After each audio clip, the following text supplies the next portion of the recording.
ময়নাতদন্তের রিপোর্টে কিন্তু ইতিমধ্যেই হাসপাতালের পক্ষ থেকে দাবি করা হচ্ছে যে 1 ঘন্টারও বেশি সময় ধরে সমুদ্রের জলের তলায় পড়েছিলেন অভিনেতা।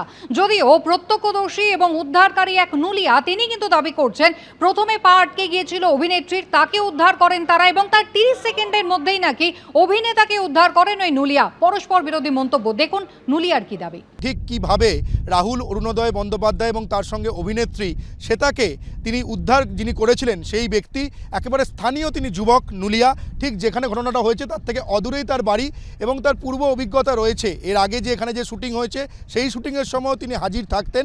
আপনি তো পুরোটা সময় ওখানে ছিলেন, আপনি তো একটু বিস্তারিত বলেন যে শুরুর দিকে শুটিংয়ের শুরু হওয়ার পর কী হয় এবং শেষের দিকে পুরো ঘটনা যদি আরেকবার একটু বলেন। শুটিং চলছিল, দেখলাম শ্যুটটা ছিল এইরকম জলে, মানে পাই অবধি এই 1 ফুট জলের ভিতরে শুটিংটা ছিল। তারপর ওরা এই শ্যুট করতে করতে করতে করতে জলে বেশি চলে গেছে। আমরা বারণ করছি যে যাও না যাও না যাও না, এইটাই। যখন হাঁটুর নিচে জল ছিল, গোড়ালির উপরে জল ছিল, তখন শুটিং হচ্ছিল, তারপর কি শুটিংটা বন্ধ হয়ে যায় আপনি দেখেন? না, তখন ড্রোন চলছিল উপরে। তারপর কি হয়? তারপরে এই যে জলে চলে গেলে তারপরে আমি গেলাম, আমি বাঁচাতে গেলাম, এইটাই আর।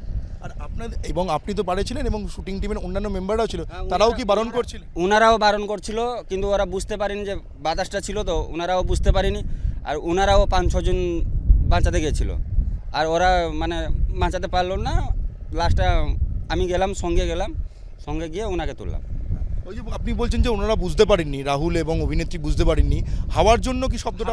হাওয়ার জন্য, মানে তো তখন বিকালবেলায় ওয়েদারটা একটু খারাপ ছিল, মেঘলা মতন ছিল, বাতাসটা একটু বেশি ছিল, মানে উল্টো দিকে আমি যেমনি কথা বলছি বাতাসটা হচ্ছে, সামনেওয়ালা বুঝতে পারবে না। আমরা যখন বারণ করছি আস্তে আস্তে যাচ্ছে ওরা, তারপর হট করে মানে ওখানে ডিপ তো আছে, আমরা তো বারণ করছি যে যাও না যাও না যাও না, বারণ করছি, ওরা চলে গেছে। জলে পড়ে গেলে মানে জলের স্রোতটা ছিল, আর নায়িকা শাড়িও পরেছিল, শাড়িতে একটু জলে তো একটু জলটা বেশি ধরবে না শাড়িতে, ওই জন্য। তারপর কি হলো? তারপরে ওরা ভাসছে, তখন আমি গেলাম, ওরা 4-5 জন, ওরাও করতে পারলো না, তখন আমি ধরে তুললাম। আরেকটা প্রশ্ন, গতকালে ঘটনাটা হওয়ার পর নিরাপত্তা নিয়ে একটা প্রশ্ন উঠে যাচ্ছে। এই যে আপনি যে গতকাল এখানে প্রেজেন্ট ছিলেন, হাজির ছিলেন, এর আগেও আপনি বলছেন সিনেমার শুটিং, এটা কি আপনাকে শুটিং টিমের তরফে থাকতে বলা হয়েছিল, সেই কারণে আপনি ছিলেন নাকি না? আপনি না, শুটিং যখন হয় তখন ওনারা বললে আমি যাই, নাহলে এমনি আমি লোকালিটি আমি যাই।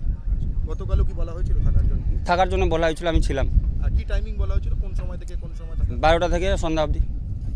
আপনি কি 12টা থেকেই ওখানে হাজির ছিলেন? 12টা থেকে আমি হাজির ছিলাম। মানে লাইফ সেভার হিসেবে আপনি একাই ছিলেন। আপনার সঙ্গে যদি আরও কয়েকজন থাকতো তাহলে কি আপনার কাজটা হতো না? 10 জন থাকলেও হতো না, তখন জলের টানটা বেশি ছিল। আপনি দেখান যে কতটা দূর আপনি এই পাড়ে ছিলেন, আপনি যদি দেখান এইখান থেকে ওই যে লোকজন যে মাছ যেখানে ধুচ্ছে ওই অবধি ডিস্টেন্স ছিল, আর বাতাসটা বেশি ছিল, আমরা এখান থেকে চেঁচাচ্ছি, ওরা বুঝতে পারছে না। এই দূরত্বে রাহুলের অভিনেত্রী ছিলেন। হ্যাঁ। যদি বোটটা থাকতো আপনাদের সঙ্গে তাহলে কি কাজটা অনেকটা সহজ হতো এবং বাঁচানো যেত? হতো না, কেন? Direct deep. আমরা কথা বললাম ভগীরথ জানার সঙ্গে। এই ব্যক্তি গতকাল রাহুল এবং তার অভিনেত্রী শ্বেতাকে, যে সময় তারা ডুবে যাচ্ছিলেন, জলকে নিয়েছিলেন, তিনি উদ্ধার করেছিলেন এবং রাহুলকে বাঁচানো না যাওয়াতে যে ব্যক্তি ভগীরথ জানা, তিনি এখনও পর্যন্ত আফসোস করছেন। তিনি বলছেন যে যেভাবে ঘটনাটা ঘটেছে এবং যে জায়গাটায় ঘটনাটা ঘটেছে সেই জায়গাটা অনেকটা ডিপ ছিল, অর্থাৎ যাওয়ার পর ঘটনাটা যে জায়গাটায় হয়েছে ডিপ ছিল, ফলে জলস্তরটা অনেকটা বেড়ে যায় এবং দুজনেই সাঁতার জানতেন না, সেই কারণেই এই মর্মান্তিক দুর্ঘটনাটা ঘটেছে। এবিপি আনন্দ, এগিয়ে থাকে, এগিয়ে রাখে।